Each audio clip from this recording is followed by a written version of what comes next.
Il y a pas mal de confusion par rapport au Saint-Esprit. On sait qui est le Père, on sait qui est le Fils, mais qu'est-ce qu'il en est du Saint-Esprit? Est-ce que le Saint-Esprit est Dieu? Et comment ça se fait alors qu'il soit envoyé par Dieu? On parle de toutes ces choses dans cette vidéo. Salut les amis, content de vous retrouver pour une nouvelle vidéo. Je m'appelle Benjamin Egon et je suis pasteur et blogueur sur TPSG, toutpoursagloire.com. Et dans cette vidéo, on va parler du Saint-Esprit et en particulier de la question, est-ce que le Saint-Esprit est Dieu? La dernière vidéo que j'ai faite, j'avais fait la même vidéo, le même type de vidéo par rapport à Jésus. Est-ce que Jésus est Dieu? Tu peux la retrouver en description de cette vidéo et on avait vu ce que la Bible en disait. Et on va faire la même chose par rapport au Saint-Esprit. Est-ce que le Saint-Esprit est Dieu? Mais avant d'arriver à cette question plus précise, est-ce que le Saint-Esprit est Dieu? Il y a autre chose qu'on doit dire par rapport au Saint-Esprit. Et en fait, le titre de cette vidéo nous aide à répondre. Il dit, qui est le Saint-Esprit? C'est vraiment la bonne question à se poser. Qui est le Saint-Esprit? Quand on dit qui, c'est-à-dire qu'on s'intéresse à une personne. On ne dit pas quoi, qu'est-ce que c'est? Parce que le Saint-Esprit n'est pas une chose, n'est pas un objet, n'est pas une force impersonnelle, mais il est une personne. Ça, c'est la première affirmation qu'on doit voir dans ce que la Bible dit par rapport au Saint-Esprit. Et j'aimerais te montrer ça à partir de la Bible. C'est le but dans toutes ces vidéos, de voir ce que la Bible dit. C'est la Bible qui est l'autorité, c'est pas ce que moi je dis.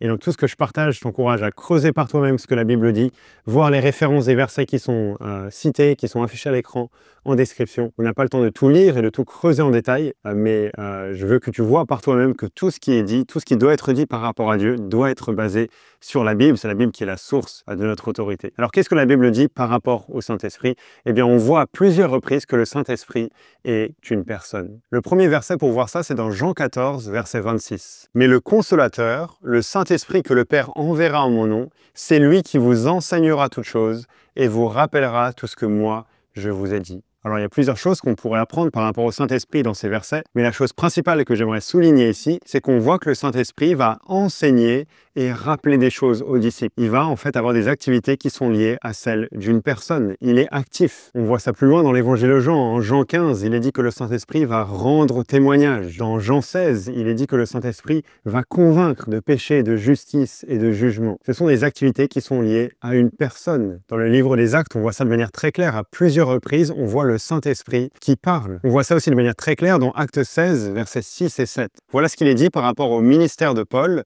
Empêché par le Saint-Esprit d'annoncer la parole dans l'Asie, il traversa la Phrygie et le pays de Galatie.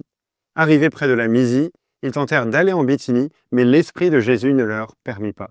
Alors tu dis peut-être c'est quoi tous ces lieux là dont il est parlé, mais ce qui est important de voir, c'est l'activité qui est mise en avant que le Saint-Esprit fait. Il les empêche d'aller quelque part. Il ne leur permet pas d'aller quelque part. Ça montre que le Saint-Esprit a une volonté. Il est une personne à part entière. Et on voit ça à d'autres reprises dans la Bible, par exemple, quand on voit qu'on peut attrister le Saint-Esprit. Toutes ces choses nous amènent à dire que le Saint-Esprit n'est pas quelque chose, mais qu'il est quelqu'un, comme le disait Jules Marcel Nicolle. Le Saint-Esprit n'est pas juste un attribut de Dieu. Voilà, Dieu a de la puissance, il agit, c'est son Saint-Esprit, c'est son attribut qui lui est lié à lui. Non, le Saint-Esprit est une personne à part. Le Saint-Esprit n'est pas non plus une force impersonnelle qui flotte, qui plane, qui n'a pas de personnalité. Non, le Saint-Esprit est une personne. Alors je pense que je l'ai assez répété, j'espère que ça t'a convaincu. Tu peux aller voir ces références pour voir tout ce qui est dit par rapport au Saint-Esprit qui devrait t'amener à la même conclusion. Mais alors on en arrive maintenant de manière plus précise à la question, est-ce que cette personne, le Saint-Esprit, est Dieu au même titre que le Père et que le Fils? Et la réponse que la Bible donne à cette question, c'est oui, le Saint-Esprit est Dieu. J'aimerais te convaincre de cela en te montrant quelques passages, quelques versets de ce que la Bible dit. La première catégorie de versets que l'on peut regarder, c'est les versets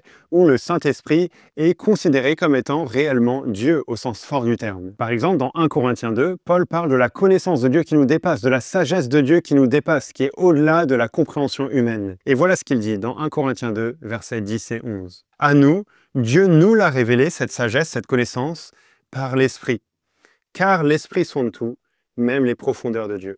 Qui donc parmi les hommes sait ce qui concerne l'homme, si ce n'est l'esprit de l'homme qui est en lui?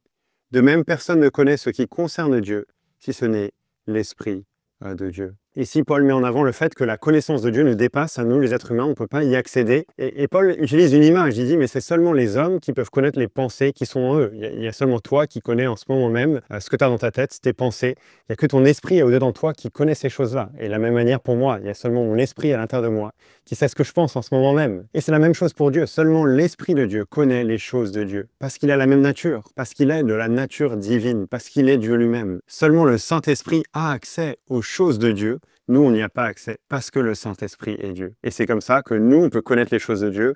Verset 10, à nous, Dieu nous l'a révélé par l'Esprit. Dieu nous a révélé la connaissance de qui il est par son Esprit, parce que le Saint-Esprit est Dieu. Donc ici, Paul base son argument sur le fait que le Saint-Esprit est de la nature divine. Il est Dieu lui-même, au sens plein et entier du terme. On voit cela aussi dans le livre des Actes, dans Acte 5, quand il est question d'Ananias et de Saphira qui ont menti, qui ont essayé de garder une partie du champ qu'ils ont consacré au Seigneur, et c'est pas qu'ils n'avaient pas le droit de garder une partie de ce champ, mais ils ont fait comme si ils avaient tout donné au Seigneur, alors qu'en fait, ils en avaient gardé une partie. Et voilà ce qui est dit.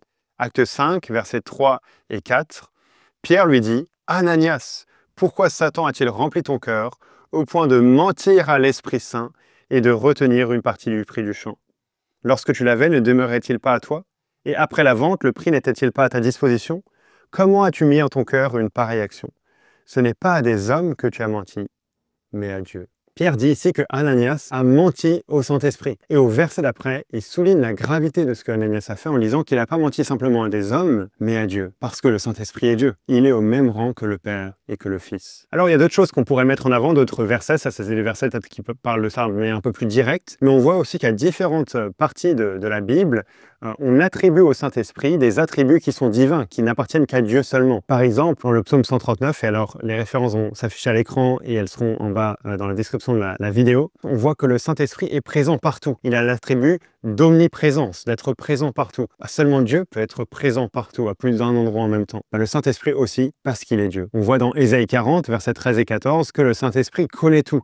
Il a l'attribut d'omniscience, de connaître toute chose. C'est seulement Dieu qui peut connaître toute chose. Et le Saint-Esprit, parce qu'il est Dieu. Dans 1 Corinthiens 12, verset 11, on voit que le Saint-Esprit, c'est lui qui distribue les dons comme il le veut, comme il le souhaite. Il est souverain, il a la toute-puissance, il est omnipotent, comme on dit parfois. C'est un attribut qui est réservé à Dieu seulement, c'est seulement Dieu qui est omnipotent. Et le Saint-Esprit, parce qu'il est Dieu. Et en Hébreux 9, verset 14, le Saint-Esprit est appelé l'Esprit éternel, l'Esprit d'éternité. Il existe de toute éternité. Il n'a pas de commencement, il n'a pas de fin. Ça aussi, toutes ces choses-là, toutes ces choses qui sont décrites, pointent vers le fait qu'on dit du Saint-Esprit, la Bible dit du Saint-Esprit des choses qu'on peut dire que de Dieu lui-même. Et la raison pour laquelle la Bible fait cela, c'est parce que le Saint-Esprit est Dieu. Et donc, pour conclure, ça nous amène à comprendre différents passages où le Saint-Esprit est mis au même rang que le Père et le Fils. Par exemple, dans Matthieu 28, il est dit « Allez, faites de toutes les nations des disciples, les baptisant au nom du Père, du Fils et du Saint-Esprit. » Ce serait bizarre que le Saint-Esprit soit mis au rang du Père et du Fils, d'être baptisé au nom du Père et du Fils et du Saint-Esprit,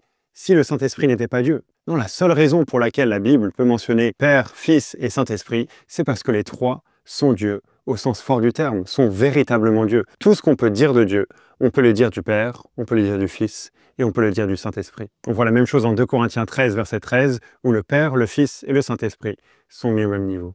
Et donc tout cela nous amène à considérer la doctrine de la Trinité, la vérité biblique selon laquelle il y a un seul Dieu qui existe de toute éternité en trois personnes qui sont chacune véritablement Dieu, le Père, le Fils et le Saint-Esprit. Alors peut-être que tu dis « Waouh, ça fait exploser mon cerveau, j'y comprends rien. Est-ce qu'il n'y aura pas une petite vidéo là-dessus qui m'aiderait à le comprendre un peu mieux ?» Ça tombe bien, j'avais fait une vidéo là-dessus il y a quelques mois, j'imagine, quelques années peut-être, je sais pas. Mais je te mets le lien en description de la vidéo où tu peux cliquer ici pour la voir. Une vidéo qui essaie d'expliquer de manière un peu plus simple et plus détaillée ce qu'est la Trinité. Je mets aussi un article en description de la vidéo qui dit les mêmes choses mais de manière un peu plus détaillée en montrant ce que la Bible enseigne par rapport à Dieu en tant que Père, Fils et Saint-Esprit. Alors si tu veux creuser le sujet, en plus de cette vidéo sur la Trinité et de cet article sur la Trinité, il y aura d'autres ressources en description de la vidéo. Un livre que j'ai reçu récemment, qu'on m'a recommandé, même si je ne l'ai pas lu, mais qui apparemment est très très bien, Les délices de la Trinité de Tim Chester. Si tu veux creuser la doctrine de la Trinité, mais aussi te réjouir en notre Dieu trinitaire, je t'encourage à lire ce livre. Sinon, j'aimerais aussi te parler de ce livre qui vient tout juste de sortir, comblé de toute bénédiction. Ça n'a rien à voir avec la Trinité, enfin pas de manière directe en tout cas.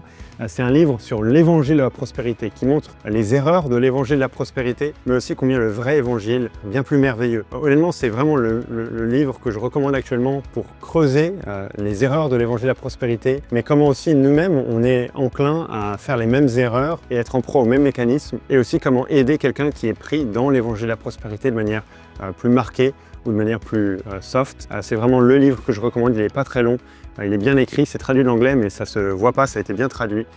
Donc je le recommande à 100%. Voilà les amis, n'hésitez pas à vous abonner à cette chaîne pour ne pas manquer les prochaines vidéos. Vous pouvez aussi vous abonner à ma newsletter TPSG pour recevoir les articles que j'écris. N'hésitez pas à aller voir sur toutpoursagloire.com, il y a plein d'articles sur différents sujets pour creuser, pour grandir dans la vie chrétienne et votre amour pour le Seigneur. À très bientôt les amis.